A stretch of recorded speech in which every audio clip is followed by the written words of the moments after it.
Remue ménage. Remue ménage.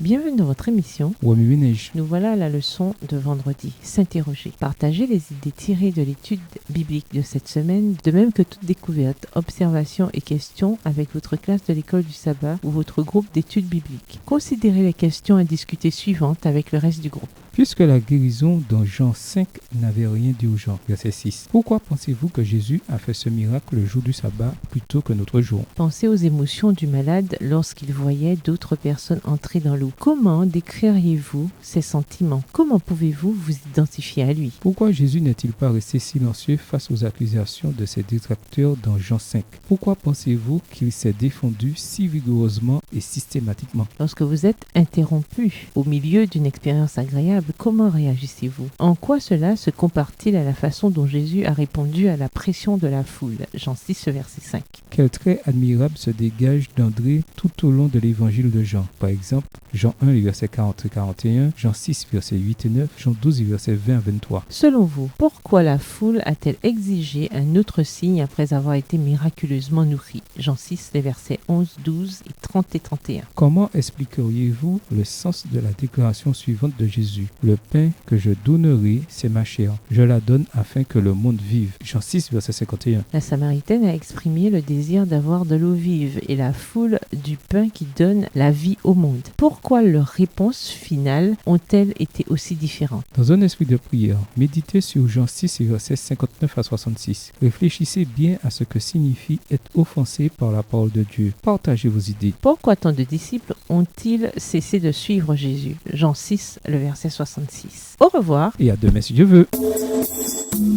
Remue ménage. Remue ménage.